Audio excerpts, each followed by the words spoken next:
many movies, too little time, even lesser of an attention span, and absolutely no patience for mediocrity. I'm Varun Kaushik, bringing you yet another edition of The Screen Verdict. From Arthouse gems and superhero experiments to prestige TV and cinematic train wrecks, here are this week's biggest titles, put through the ringer of course, to answer one big question: stream it or skip it. Let's dive right in with our first review. What happens when you no longer fit into the place you were supposed to call home? That's the question at the heart of Shape of Momo, a quietly powerful film set in Sikkim that unfolds like a gentle love letter to one's roots. Through Bisnu, a young woman unwilling to accept things the way they are, director Tribune explores gender inequality, family expectations, and the pressure to conform. But don't expect speeches or sermons here. The film trusts subtlety, as rare as that is.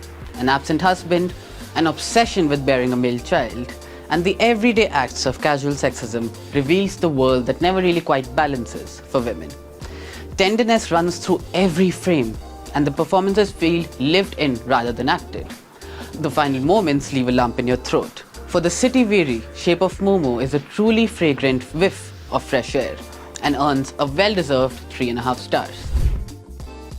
Tina Fey, the spirit of Steve Carell, Coleman Domingo, and Will Forte in a friendship dramedy about grief, marriage, and middle age.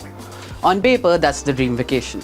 In reality, the 4-season Season 2, which is a mouthful of a title, feels more like 6 simultaneous Zoom therapy sessions accidentally left unmuted.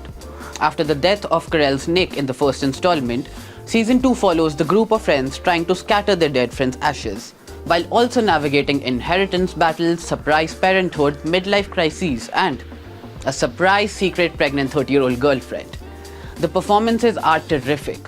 Tina Fey brings a signature weary wit, Coleman Domingo is effortlessly magnetic, and Kerry Kenny Silver emerges as the show's most compelling presence. The problem is that nothing ever quite clicks. I mean, there's nothing objectively bad about the show.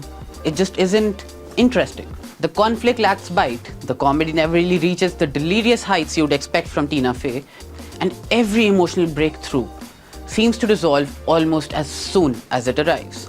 Now it's polished, it's thoughtful, and it's undeniably gorgeous to look at. But despite the talent involved, the 4 seasons never really becomes truly engaging. For all its scenic melancholy and star power, the 4-season Season 2 checks out at a 2.5 stars, but mostly for Tina Fey.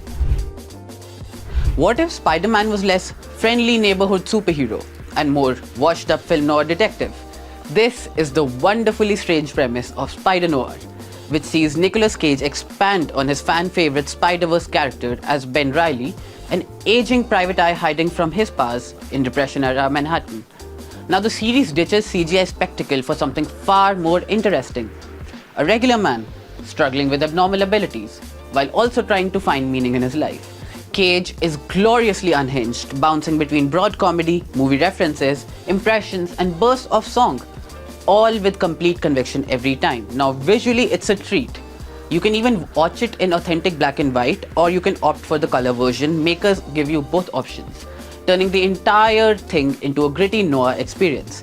The narrative does lose focus though in places, and the middle episodes drag. Also, some key relationships never really quite spark, but Cage's antics and the show's striking aesthetics keep it watchable throughout. Uneven but undeniably unique, Spider-Noir spins its web to a respectable 3 stars. Think Malayalam cinema can do no wrong? Well, Kattalan is here to test that faith. Writer-director Paul George's film revolves around the smuggling of elephant tusks, or white gold as they call it, but what follows is less a thriller and more an assault on the senses. The film is relentlessly loud, unnecessarily violent, and strangely uninterested in coherence. Anthony Verghese plays the hero, though for much of the runtime it's hard to tell whose side he's actually on. Villains keep appearing, knife and guns get more screen time than character development, and the background score seems determined to drown out every single dialogue.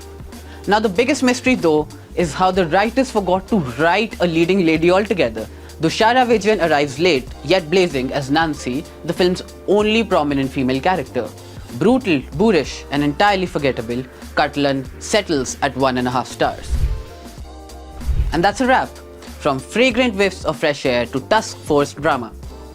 So, which of these are you watching and which are you avoiding at all costs? Drop your thoughts in the comment section down below. And if you enjoyed this video, hit like, share it with a fellow movie buff, and follow the Tribune across all our social media platforms. And for the full reviews and the latest from the world of film and streaming, head to the movie review section of tribuneindia.com. Until next time, binge responsibly.